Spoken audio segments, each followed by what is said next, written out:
Hello and welcome back or welcome to the channel.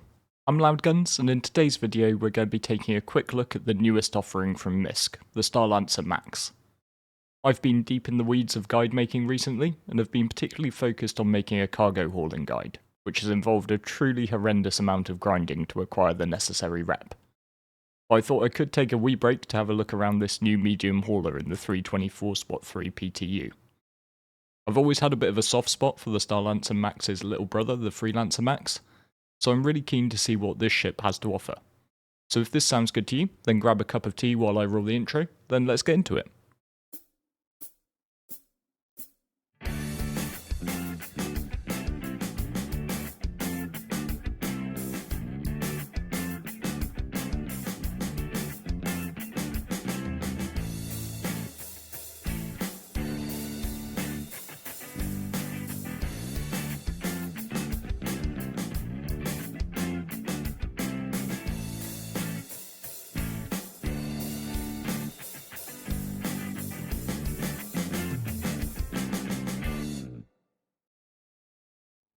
Just so we're on the right page from the get-go, here's a classic Loudguns disclaimer for you.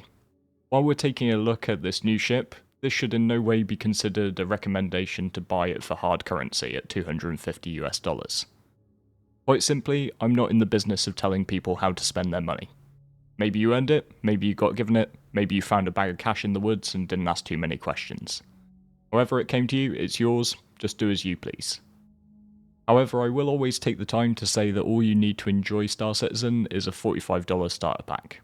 New ships like this Starlancer will be exclusive as a cash pledge for a period of about 3 to 6 months, then they will be an in-game ship available in the ship shops for AUEC. So never feel like you have to buy anything extra. If you are thinking about hopping into the game, just be sure to use a referral code when you create an account. Mine's the one up on screen, but if you've got any mates who play already, just ask them for theirs.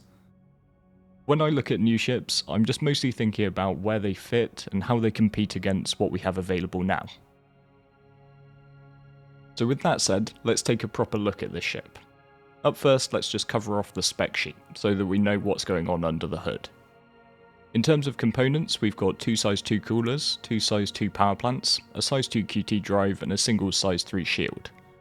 Just for context, the Starlancer Max's nearest competitor in game currently is probably the RSI Constellation Taurus. Non-components, the two ships are an identical match. When it comes to guns though, the Max lacks some of the punch of the Connie in terms of pilot DPS, with 4 size 4s under pilot control versus the 4 size 5s of the Taurus. The 2 remote turrets on the Max each carry a pair of size 4s though, which is a step up from the paired size 2s on the Constellation series. But we will see some drawbacks as we take a more practical look at those later. The Max probably has a slight edge in terms of missile payload with 16 size 3s versus the 24 size 2s found on the Taurus. One area where it does lack is in terms of utility, since it doesn't have a ship-mounted tractor beam which you might have come to expect on cargo ships released more recently. Rather importantly, from a cargo hauler's perspective, the Starlancer Max has an on-grid capacity for 224 SCU. That's a good bump versus the 168 SCU on the Taurus. Obviously we see a fair degree of separation here between this class of hauler and the 696 SCU found on the Crusader C2, or the 576 on the Drake Caterpillar. The key factor in cargo these days though is how efficiently the ship's grid uses the new sizes of cargo container. So further on in this vid, I am going to experiment with loading it up and see exactly what fits where. But that's probably enough numbers for now, so let's do a little walking tour and take a look around. We're going to enter from the rear ramp. There are a couple of ways into the ship, but we're just going to start at the back and move our way forward. And one thing I did instantly like was that we've got ramp access buttons on both sides. After walking up to the wrong side of my C2 a number of times, this is actually a big win. And this immediately takes us into the rear cargo bay. The cargo is going to be split between 2 bays here. And we've actually even got the convenience of a window, so if you've got somebody locked in back here, they at least get to tell when you've touched down. We then go forward into what I'm going to call the front cargo bay. And this has a really cool feature in that we can just press these buttons here, and then this entire section will drop out of the ship. We can then walk through the suspended catwalk, And you've got buttons at both ends of the corridor here, so we can use that to just close it back up. Moving forward into the ship, just on our left, we've got an airlock access. You don't appear, unless I've missed a ladder button in my limited amount of time with this ship, you don't appear to be able to actually get in off the ground through this. You could use it to drop out quickly, and of course it's really good for EVA access. We've then also got the option of taking a ladder or this elevator here to the upper deck. We'll just call that, but we'll take a look at the armory before we head on upstairs. Right at the front of the ship here, we've got the armory. And again, CIG are very clearly thinking about things for the future with the newer ships that they come out with. So you've got your suit lockers and your weapon racks right next to where you might exit the ship in EVA. So really conveniently, this elevator does go all the way to the outside, so we can use it to exit the ship, but we're going to use it to go to the upper deck at this point. Now on our right, when we exit here, we will find the bridge, but we're going to save that to last. Instead, we'll just take a left here, and that takes us into the habitation area. The recreation area is probably one of the parts of the ship that will set it apart from the Connie the most. Got a really cool vibe for me personally. I love the mix of seating areas with a lounge, dining bar and pool table. Just fingers crossed that these pool tables actually become functional in the future, because having a cool mini game to play with your mates while you're making long QT jumps would just be really awesome. But carrying on through from this initial recreation area, we're heading into the crew quarters.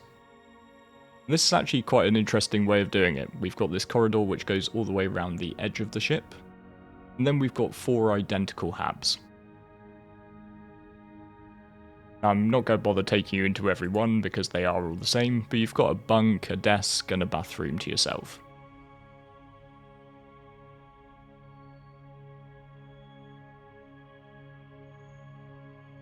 If we head on down the corridor, we've also got a pair of elevators. These are on either side of the corridor. And these ones will drop down into the rear cargo hold. These ones, though, don't go to the outside of the ship. And then the very rear of the ship, we've got the engineering room.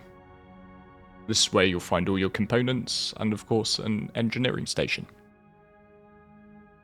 Now if we come back to the front of the ship, first we've got a hatch with some escape pods, one for each member of the crew, so you can definitely tell that this is not a Drake ship. And then through this door takes us into the bridge. And I know the bridge is likely to be one of the most Marmite-y parts of the ship. I love it, but I know the moment that they see it, the old MISC letterbox, that a lot of people are not going to. But before taking the pilot's chair, I think it's worth addressing one of the drawbacks in terms of the turret placements. The 2 remote turrets are controlled from the sideways mounted gunner seats, which to me is quite a nice touch, keeping your crew tight together. But the firing arcs of the weapons are somewhat limited. The forward-facing gun does have a 360-degree arc, but it will suffer when facing backwards due to the curve of the ship. And from the looks of it, against smaller ships you would have a hard time getting fire onto your pilot's target, since you can't depress too far. The rear turret is really hemmed in by the hull, so really this is going to be primarily useful for keeping people off your tail. This is obviously no bad thing to have for a hauler, but compared to the Connie where both turrets have a good 360-degree arc and can line up on the pilot's target as well, the Max is likely to be less of a multi-role ship and more of a focused cargo runner. So now for the pilot's seat, and yes, there's no 2 ways about it, visibility is a decided weak point of this ship versus others in its class, and even to be fair versus some of the larger haulers like the Hercs or the Caterpillar. I'd also say that the ship very much flies like it looks. It feels heavy and a little sluggish. Until you try to turn it, that is, then it feels a lot sluggish. I think this is part of the charm of Star Citizen ships. It's not necessarily bad design in my opinion, it's more balancing. If one ship was just amazing at everything, with the perfect mix of turrets, cargo grid, guns, components, speed, and a beautiful open panoramic view of the world, then we would all just use that ship, and we'd leave the rest to rot. So given that I'm thinking about the max very much in the cargo ship niche and little else, let's go and put it through its paces and do a bit of a cargo run to see about loading it up. Now this is the PTU, so I'm not actually remotely concerned about making a profitable run. So I've just come down to a mining outpost on the nearby moon Lyria, and I bought a whole bunch of barrel crates in all sizes so that I can piece together how things stack up.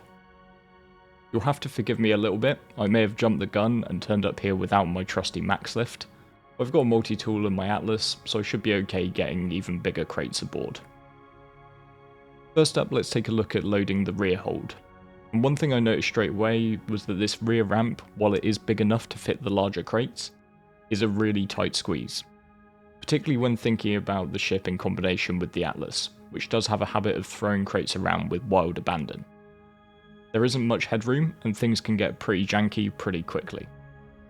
Compared with something like the C2, where it's really easy to just stand the Atlas at the rear of the ship, and hurl crates directly out of a cargo elevator into your hold, this is probably not going to happen aboard the Max.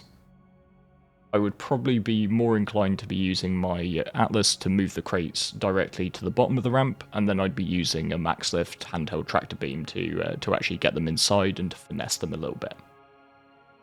But you will find two spaces on the side of the rear hold capable of taking a 32 SEU crate each. Obviously in this case I'm making this up out of a 24 and an 8. The important thing is that if you did have the largest available crate size, you could accommodate two of them here. There's then room for a one high row up on top of these crates that's 2 deep. It's a bit of a squeeze, but this does mean that you can get an entire extra 32 SEU of cargo into this room using either 1, 2 or 4 SEU crates. Importantly, there is no grid in the centre of this room, meaning that you can move your Atlas or a small ground vehicle without dropping any of the stated cargo capacity. You could also use this space to freestand extra cargo, so I'm comfortable that we could get another 2 32 SEU boxes in here quite easily. And that does take the Max's real capacity much higher than the Taurus's, since with the Connie you can only really fit on-grid cargo safely. The rest of the grid space though is in the drop-down cradles in the front cargo hold. Now initially I thought this was going to be just maybe one high, or maybe broken up more, and more of the stated cargo was going to be in the rear hold. But I was really pleasantly surprised to find that this is actually 2 high, 2 deep. So you could fit 2 more 32 SEU crates, or any combo under that, into each of the sides here. Access is a little bit restricted, particularly at the back where the shape of the hull gets in the way, particularly if you're trying to move larger crates. I would just load the rearmost space first by placing the crates further forward and then just scooching them back down. And this to me is where newer ships have a huge advantage on cargo, since they've been designed from the ground up with the new cargo box sizes in mind. Theoretically, we could efficiently fully load the Starlancer using just 14 crates, 6 32 SEU ones and 8 4 SEUs. And if we were doing something like cargo recovery or salvage, we wouldn't be forced to leave large boxes behind because we couldn't fit them. Conversely, despite its relatively simple grid, the Taurus can only actually accommodate 2 32 SEU crates. So I hope you enjoyed this short introduction to the Starlancer Max. In my personal opinion, I think it's a really cool addition to the lineup, and while it's by no means a perfect ship, I think it's got some decided strengths versus its nearest competitor. Particularly with my cargo hauler's hat on, since I've been doing so much on the cargo mission front recently, I can see a huge benefit to having neatly sectioned areas of grid. I'm going to be jumping the gun a bit on the guide here. One of the most effective methods when doing the missions is stacking up and chaining multiple smaller missions in one go. This way you can min-max your routes by having multiple drops at each location that you stop at. However, it is really important when you're doing this to know which cargo is from which mission, so being able to compartmentalise is actually more useful than it might first appear. Similarly, if we were to translate this into the future game, and your role within an organisation is to resupply various outposts, it might help to have clearly separated grids for your different stops. I'm probably going to play around more with the Max when it releases in the live environment and see how I go with it, but realistically I do think if you've already surpassed this class of hauler and moved on to something like a C2, there's probably not going to be much you could do with it that your larger hauler couldn't do better. Still, let me know what you think down in the comments below. Are you excited about the Freelancer's big brother, or are you sticking to the Connies, or the internal shudder, the Corsair? But if you did enjoy the video and you think I deserved it, hitting like and subscribe would of course be most welcome. I'd just like to say thank you very much for watching all the way to the end, and I look forward to seeing you next time.